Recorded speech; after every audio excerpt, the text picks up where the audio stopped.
Centuries ago, it fueled the Industrial Revolution. And today, commuters keep their cup holders locked and loaded with lattes. Coffee is a comfort to millions and a necessity to many more. Coffee houses have brewed creativity and inspiration since the first cafe opened in Constantinople. As America experiences a new coffee house explosion, roasting machines process millions of pounds a week to keep up with the cult of the bean. Now, coffee on Modern Marvels.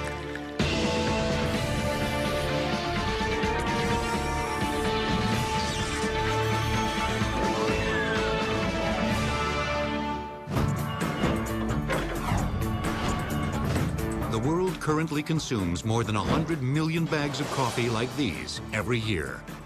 At the Starbucks roasting facility in Kent, Washington, bags of green coffee beans weighing 132 pounds each arrive continually from Central and South America, Indonesia, Africa, and Yemen. This plant cleans, roasts, and packages more than 60 million pounds of coffee every year. In the 300,000 square foot storage area, up to 20 ship containers are unloaded every day, and the burlap bags are piled 18 feet high. Behind us and around us is about 2 million pounds of green coffee. That's unroasted coffee. We'll roast that and package it in about 7 to 10 days. There's enough coffee in this warehouse to supply 2,000 Starbucks stores for about a week. This is one of 3 of the company's American roasting plants, and it supplies the coffee for Starbucks stores in the northwestern U.S. and in Asia. A computerized inventory system determines when it's time to call up a new batch for roasting. Before entering the roaster, the beans go through a cleaning process. We load the green coffee in through a grate here on the floor, and a series of pneumatic elevators like this one carries the coffee into what we call our green bean cleaning machine. That machine uses a series of vibrating shelves, magnets, and vacuums to separate any foreign matter from the coffee. So, for instance, stones, small sticks, small bits of metal. The green beans travel through a system of aluminum pneumatic tubes to one of the huge roasting machines. The roaster operates like a large clothes dryer. As it rotates, hot air is forced into the chamber to heat the beans. The roasted beans are spilled out into a large circular cooling pan and slowly stirred by a rotating arm. This is one of 6 coffee roasters we have here at the Kent Roasting Plant. We roast coffees in batches from between 200 and 700 pounds. The coffee beans are roasted for 12 to 15 minutes at temperatures that range between 350 and 450 degrees Fahrenheit. We need a different roast for each different coffee that we serve. For instance, what we have back here is espresso roast. This is our 3rd darkest coffee. This is a single grande, 2% extra hot, no whip, 2 pump chocolate milk bag. At Seattle's Pike Place Market, the very first of more than 6,000 Starbucks stores in the U.S., is busier than ever. 3, please. The way that the registers are set up and the way that our bar is set up, we actually have to toss the cups and throw them from the register to the barista. There's a specialty coffee explosion percolating throughout the world. And it's been led by Starbucks and founder Howard Schultz. Today there's over 9,000 Starbucks stores in 35 countries, serving almost 40 million people a week, and we employ over 100,000 people. Schultz got the idea for the Starbucks chain while on a visit to Italy. There's 1,500 coffee bars in Milan alone. And I went from coffee bar to coffee bar, not only in Milan, but in other places, Verona as well. What really struck me was the sense of humanity, human connection around the coffee and coffee experience. Coffee is one of the great romantic beverages of our time. It's filled with such unique history, and it's a beverage of truth. To tell the story of coffee, you have to start with the bean.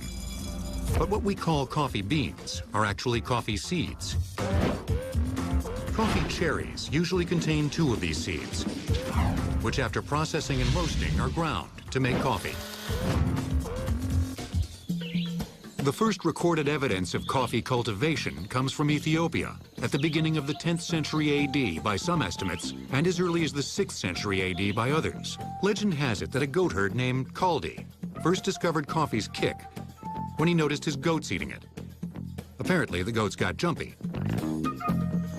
Coffee is native to Ethiopia. It grows wild. And so it's very reasonable to assume that, yes, in their grazing, the goats ate this. And it's quite conceivable that, yes, the caffeine within the coffee altered their behavior, particularly if they ate a lot of these cherries. The first known consumption of coffee was as a food by a tribe called the Oromos in Ethiopia. And what they did is they would take the raw coffee beans and cook them in fat and squeeze them into a ball about the size of a baseball, which they would sort of gnaw on as a kind of snack food. And at some point, the beans got transferred across the Red Sea to Yemen, probably via the slave trade. The Oromos were probably eating it.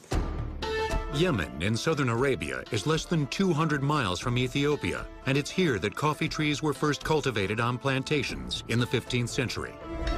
From Yemen, coffee drinking spread throughout the Arab world. It's a drink of attention, of acuity, of precision, of discipline, of intellect. And it always struck me as perfect that the Arab civilization gave us mathematics, invented the zero. In part, one could almost imagine, because of this sort of attentiveness to detail that their main stimulant of choice gave them. According to legend, the Arabs refused to allow the export of fertile seeds so they could hold on to their coffee and their culture. It's Islam that became the repository of all the knowledge of the ancient Greeks and of classical Rome during the dark ages of Europe. And so you have this sort of image of sitting around, beneath the blue dome of a Saharan sky, sipping your incredibly concentrated dose of coffee, and then letting the human intellect run wild. Around 1550, the world's first known coffee houses opened in Constantinople, now Istanbul, Turkey. Turkish coffee is a blend of water, sugar, and coffee. It's made in a device called an ibrik, and the water, the coffee, and the sugar are brought to a boil 3 times. Now here we are at the second boil and the traditional third boil. There is the Turkish coffee ready to be enjoyed. In the 1600s, coffee and coffee houses spread to Western Europe and England. Up until that point in the 17th century, everybody in Europe drank alcohol. The entire continent of Europe was mildly besotted all the time. Why? Because if you lived in London or Paris, you couldn't drink the water of the Thames or the River Seine unless you wanted to get cholera, dysentery, or some other parasitic disease. You would start a day with beer. At 10 o'clock, instead of a coffee break, you'd have a beer break. And then at lunch, you'd have more beer. And people were constantly commenting on this sort of haze everybody was in. And so what happened with the introduction of coffee is that slowly replaced that. Work and coffee became inseparable in the modern industrial age. And perhaps coffee made the age possible in the first place. You simply could not afford to be drunk while you were working the heavy-duty industrial machinery that gave rise to modern society or the Industrial Revolution as we know it. And so caffeine became part of the Industrial Revolution because it became the drug of choice of the Protestant ethic, of the kind of anti-sensual, workaholic world that gave rise to the kind of the austerity of the Victorian age. Coffee made a big splash in a city where tea would later take over, when the first coffee house opened in London in 1652. By 1700, there were more than 2,000.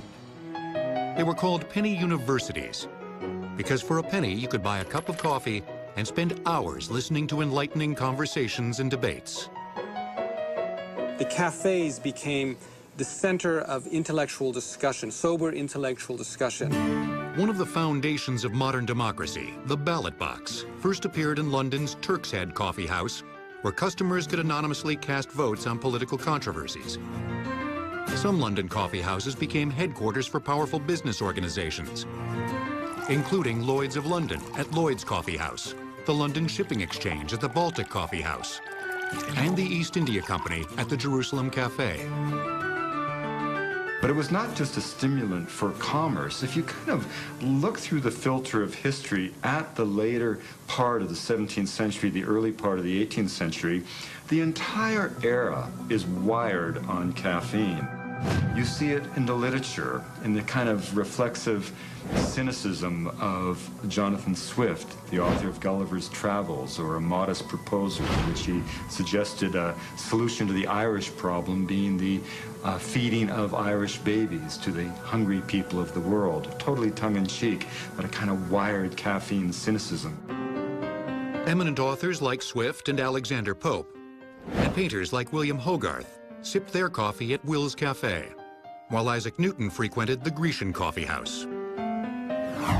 So each cafe became associated with poetry or science or business, and from that idea of these cafes devoted to particular disciplines grew the idea of a newspaper with different sections, because people would go to the cafe, note down the conversations, put them into these little sort of publications that became the modern newspaper. And that is where the modern newspaper was actually born, in the coffee houses of London in the 1600s to 1700s.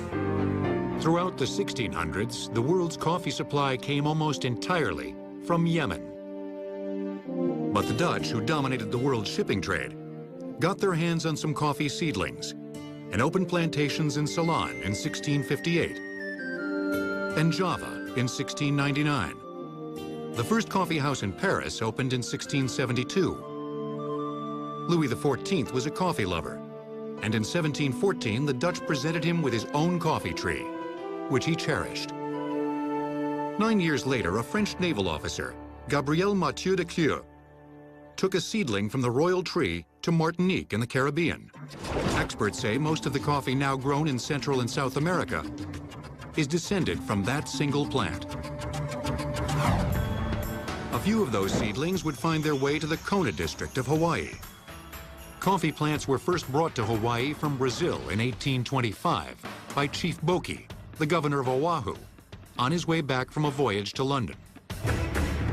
In 1828, seedlings were planted in Kona on the Big Island of Hawaii by Reverend Samuel Ruggles, giving rise to Hawaii's coffee industry.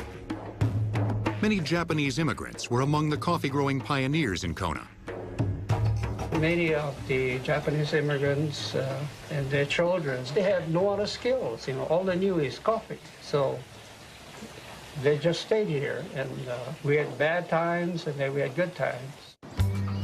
Hawaii, with its tropical climate and mineral-rich volcanic soil, is the only coffee-producing state in America. And the Kona district now produces some of the world's most expensive coffee beans. But for decades, expensive coffee beans would be the last thing American consumers were interested in.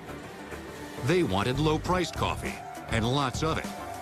In an effort to keep costs down, some coffee brands would change their blends, but not necessarily for the better. One coffee tree yields around 1 pound of roasted coffee per year. That's about 4,000 beans. Coffee will return on Modern Marvels.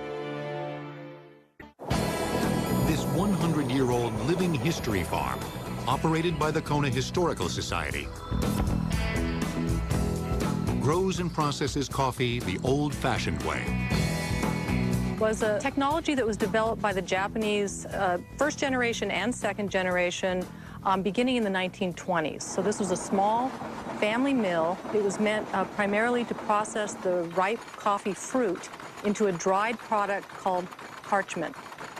I remember using cans like this. If you notice this, a can like this. When you're a little kid, you learn to count first. So I learned to count 1 to 10. Jeffrey Matsuyama grew up in this area on a coffee farm like this one. You fill 10 of these, and you could go play the rest of the day. I remember that, too. Most of the kids over here, we were on a coffee schedule. We got out of school around August, because that's when the harvest started. They needed the children to harvest the coffee.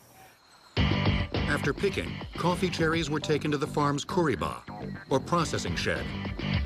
Here, the outer fruit of the coffee cherry was removed, using a device called a pulper.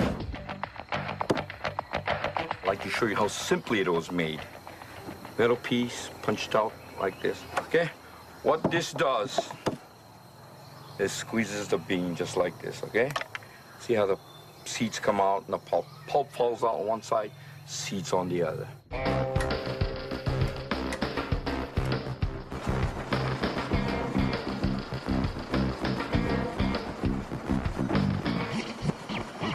After pulping, the wet coffee seeds, what we know as beans, still have their inner covering, known as parchment. We're putting wet parchment, we call this parchment. Throw it inside there, it shakes it, and it gets all the moisture as drying itself off. All it does is actually drip dry the coffee. But over here, we got one better.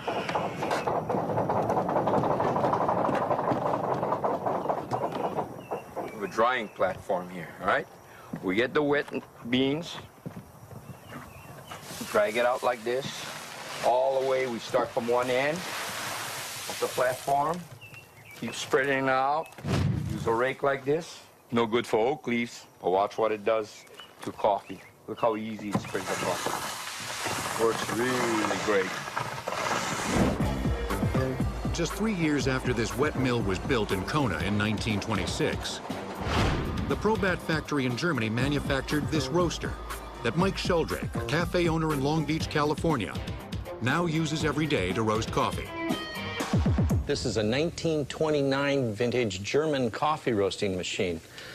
This machine will do about 30 pounds of coffee per batch, and we can do about 100 pounds an hour, and routinely we'll roast 10 to 12,000 pounds a month. Now, when the coffee gets close to being done, I'm going to keep sampling it with this trier, and I'm going to look for bean development, I'm going to look for size, I'm going to look for color, I'm going to look for bean pattern, I'm going to listen for a particular sound, and when I get the coffee exactly the way I want it, and this coffee is right there now, I'm going to dump it on the cooling tray like this to draw all the heat out of the coffee, get it below 400 degrees.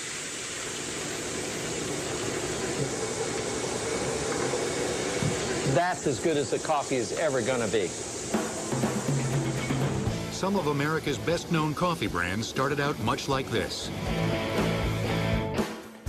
In San Francisco in 1881, two brothers, Austin and Reuben Hills, began roasting coffee beans imported from Central and South America in front of their store. The aroma attracted customers, and sales took off. 3 years later, the Hills brothers abandoned retail sales for the wholesale coffee business. The familiar vacuum-packed can, still used by most coffee companies today, was pioneered by the Hills brothers in 1900. The cans made it possible to keep coffee fresh over much longer periods. It would take the rest of the industry a decade to catch up. At the turn of the century, there were two other large San Francisco-based coffee companies battling Hills brothers for supremacy in the West, MJB and Folgers. Back in those days, one of the most popular ways to brew coffee was the vacuum pot. And today, it's making a comeback. The lower bowl holds the water, which is connected to the upper bowl by a seal. And then the bottom bowl is heated, and the water will boil in the bottom bowl. The pressure will build up on top of the water and force the water up through the tube, through the filter, and into the coffee grounds where it will actually brew. When it's through brewing, we'll remove the heat from the bottom bowl. It will form a vacuum and suck the coffee through the coffee filter into the bottom bowl, making an incredibly delicious cup of coffee. In the early 1900s, most of the eastern U.S. was dominated by the huge Arbuckle Coffee Company, whose plant along the Brooklyn waterfront occupied 12 city blocks. In 1913, Arbuckle rolled out a new premium Christmas blend, U-Ban. The name was apparently a truncation of Yuletide Banquet. After a huge local advertising campaign, U-Ban became the top-selling packaged coffee in New York City. Arbuckle and U-Ban were eventually taken over by another coffee giant, Maxwell House. Maxwell House is another great branding story. There was a famous hotel in Tennessee known as the Maxwell House, and the chef was so concerned about his coffee that he created his own blend, which became the Maxwell House blend.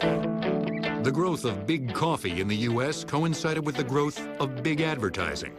Over the next few decades, national ad agencies based in New York City helped create national coffee giants that are still popular, including Uban, Hills Brothers, Folgers, and Maxwell House. How do you do, ladies and gentlemen? The growth of broadcasting networks accelerated the process. This is Harry Von Zell introducing something different in radio entertainment. And finally, about 75% of the total coffee volume in the United States was concentrated in the hands of just 5 companies. For decades, advertising, broadcasting, and coffee fueled each other in a gigantic percolating money machine. But the coffee wasn't getting any better, and percolators, in fact, were part of the problem. In the 1950s, the percolator was hot, a symbol of modernity and industrial progress on your very own stovetop. It even made a pleasant bubbling sound as it worked. This is the coffee that our parents drank. There's no worse way that you could ever produce coffee or bastardize coffee than with a percolator. A percolator basically takes the grounds and continually runs it through over and over and over and over. As the water percolates through the coffee, it falls back to the bottom of the pot.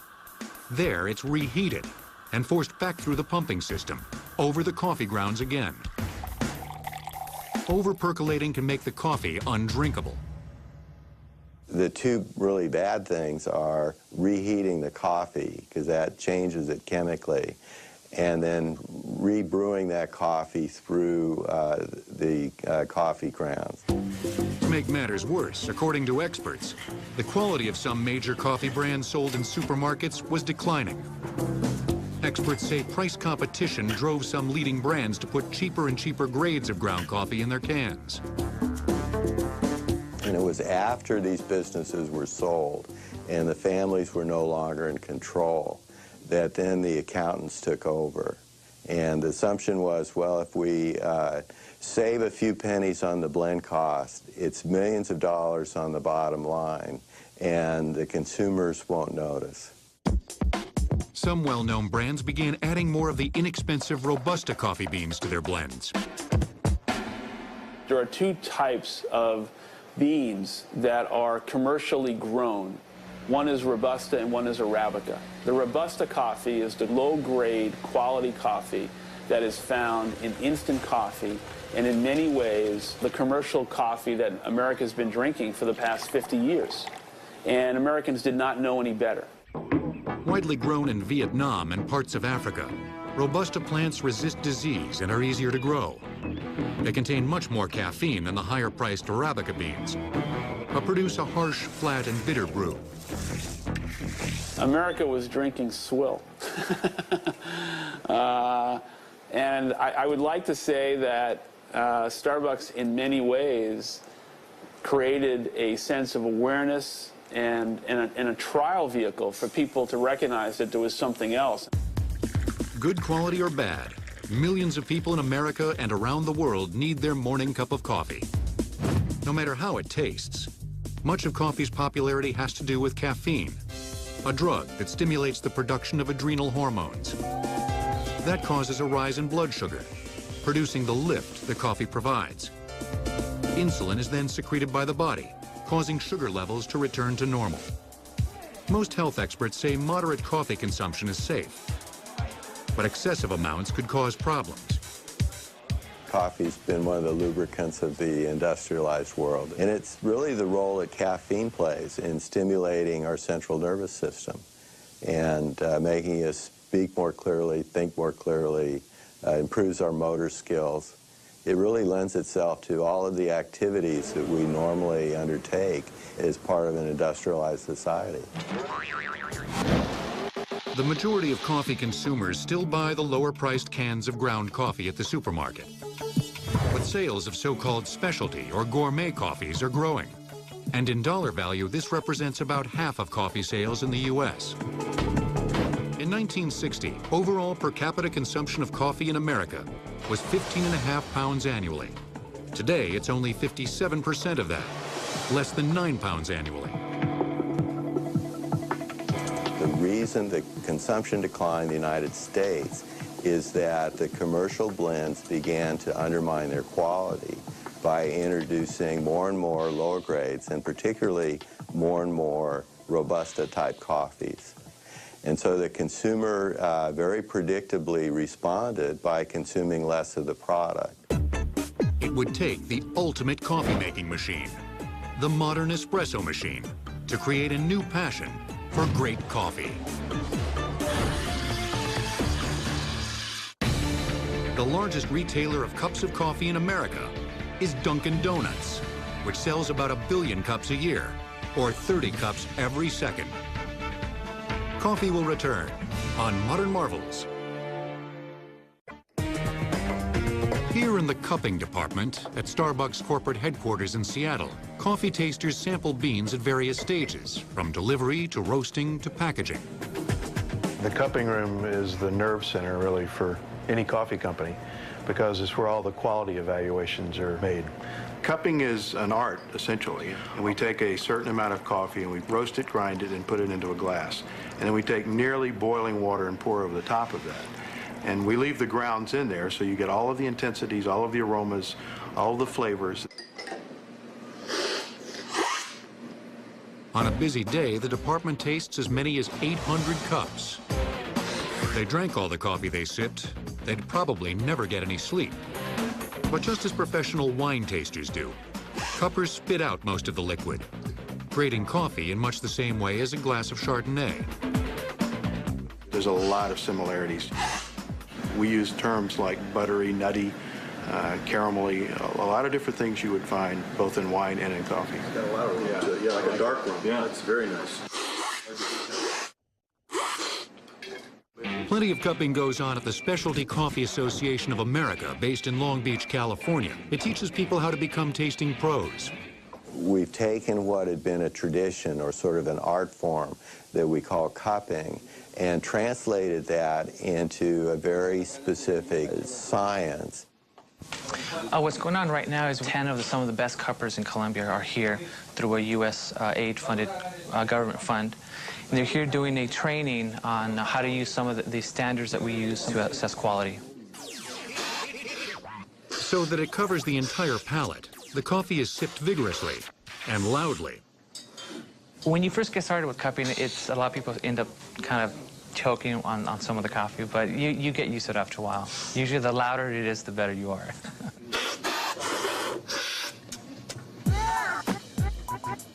Although coffee experts have common reference points, when it comes to their favorite cup of coffee, opinions differ widely.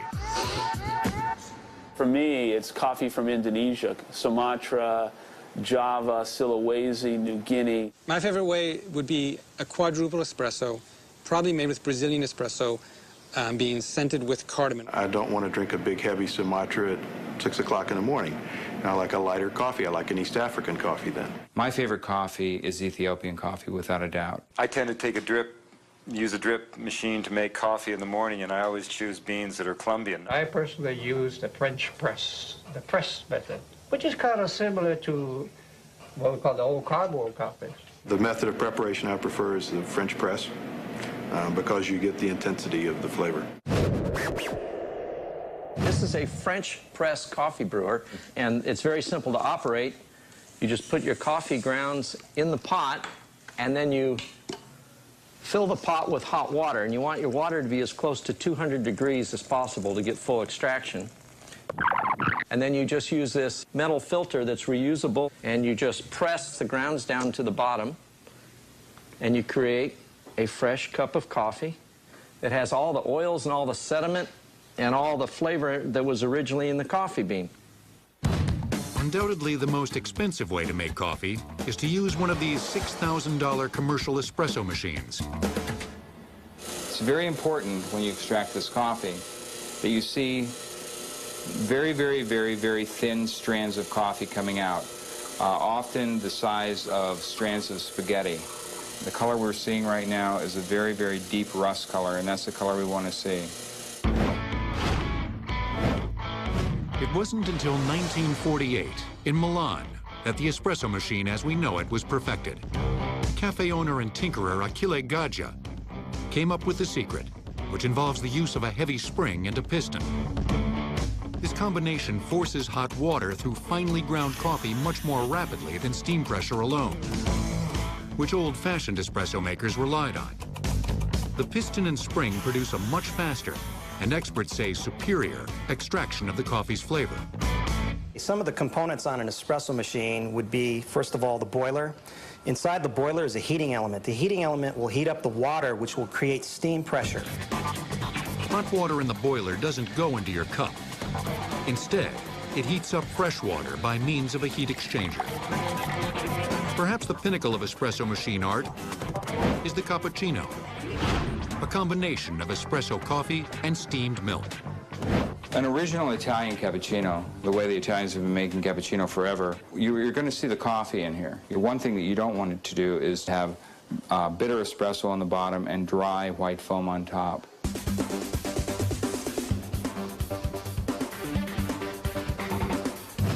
When Achille Gaggia came up with